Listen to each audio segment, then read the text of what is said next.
So you guys, like, the ultimate main quest and the ultimate dharma is Frodo in the ring. Frodo in the ring. You guys need to go to Mordor and, like, drop the ring. And it's like, it's painful and it sucks and it's terrible. And you're going to be thirsty. And you're willing to do it because it's the main quest, because that's your dharma. That's like the Lord of the Rings is a story about dharma. But the problem, yeah, where's your Samwise? I don't think you guys realize this. You're looking at your Samwise. I'm your Samwise. That's what I'm doing.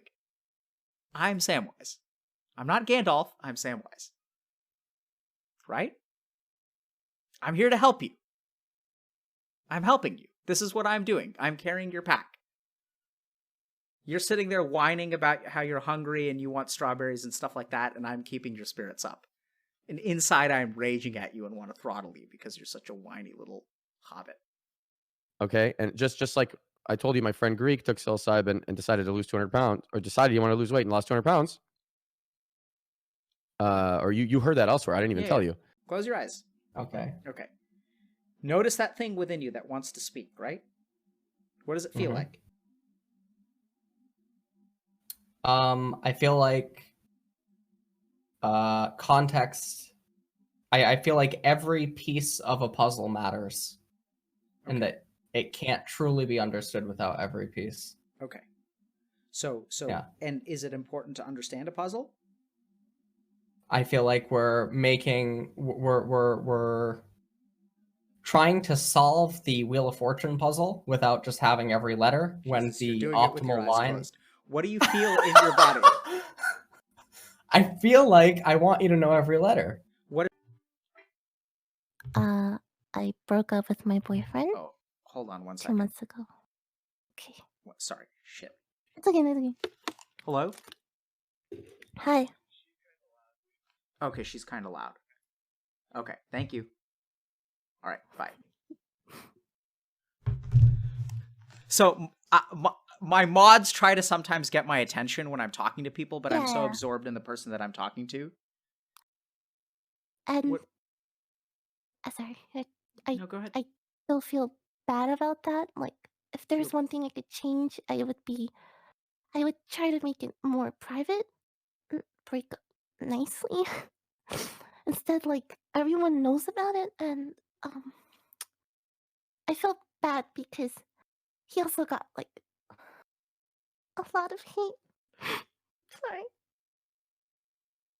I don't think anyone deserves that amount of hate, even if you fuck up.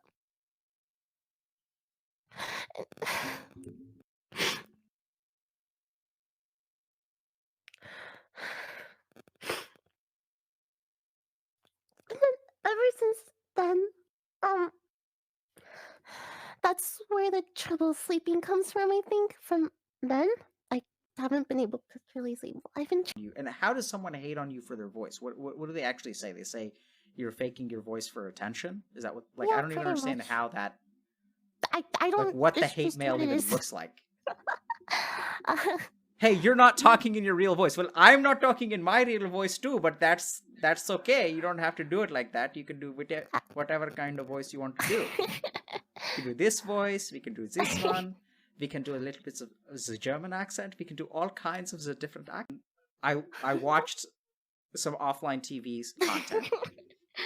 And so I'm going to be very explicit with you. I think you've got to be careful because you're different from some of your colleagues. Some of your colleagues are different in terms of their degree of empathy and also their degree of sociopathy. So, like, their ability to withstand things and also to put themselves, like, to separate out their feelings from their actions is, like, very different from yours. And you need to take care of yourself in a different kind of way. Like, you need to think about yourself as a sponge. And you absorb negativity very thing. You know, when you were 15, we haven't talked about this, but I imagine you felt incredibly, incredibly alone.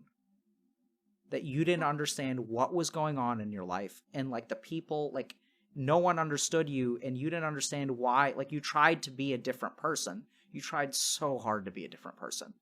And you just could not figure out how to do it, and you were just busted old you.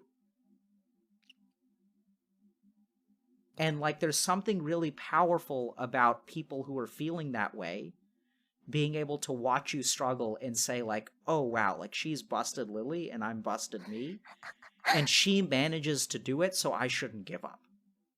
And I think if we're talking about like contributions to the world, like that's fucking amazing, man.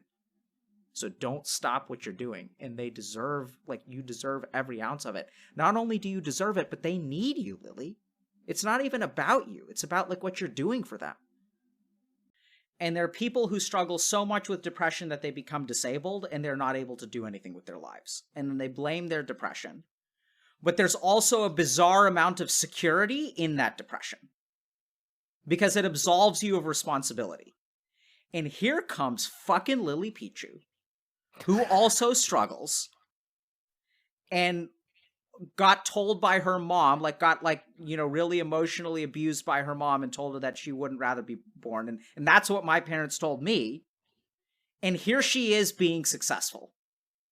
And that terrifies them. Because if you can be successful, then it's not the depression's fault, it's their fault. So nothing inspires hate as much as seeing the person that you could be. That inspires the deepest hate that I've ever seen. I see. Because they look at you and they say like, oh, I could be like that, but I'm not. So I have to tear her down, because if you're fake, then they're fine. Does that make sense? It does make a lot of sense, yes. So that's where I think a lot of this hate comes from. It comes from them, and it comes from their own issues. And they have to tear you down in order to make themselves feel better about like their own situation in life. Oh, like, heaven forbid Lily actually is talented and brings value. She must have some trick, right? It must be like she must be faking her voice. Because, and like, I can't make that voice, and that's why I'm not successful. Like, there's no way that they can, like, their mind, their ego, it comes down to ego.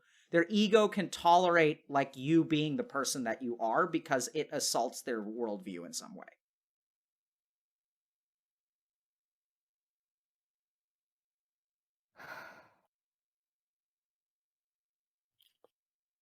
Sorry. I feel Do you need a minute? sad. Yeah, just take a minute.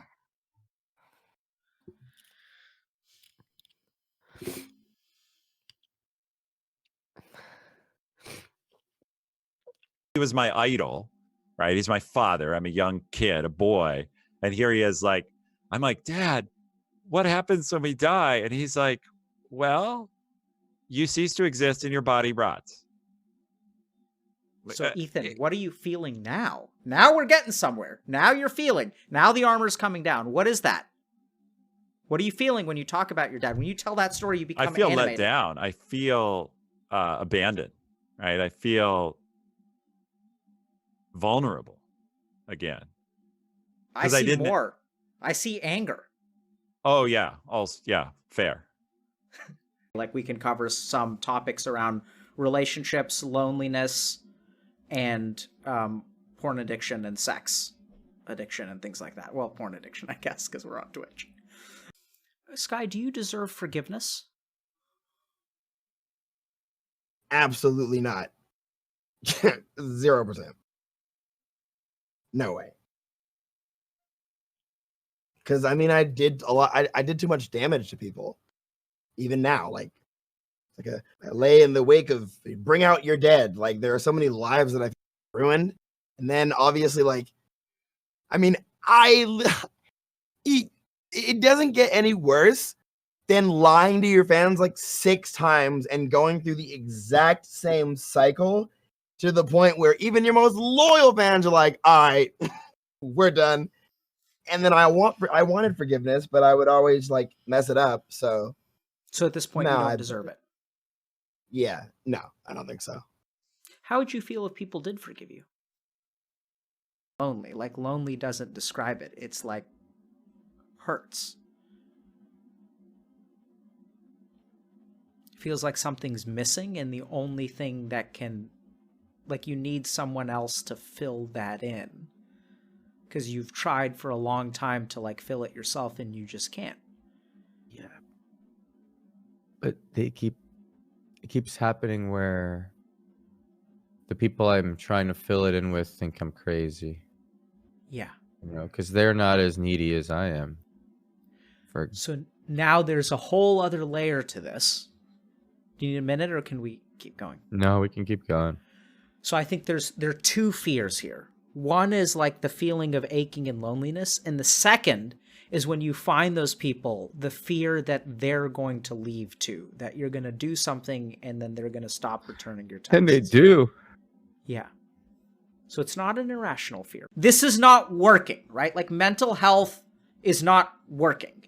There are challenges that people face. There are wait lists to see therapists. There are people who feel disillusioned. There are people who go to see therapists and they get diagnosed with depression. They get given a pill and sent home because currently the compensation structure of medicine is to prescribe as much medication as you can if you're a psychiatrist, if you want to make the most amount of money.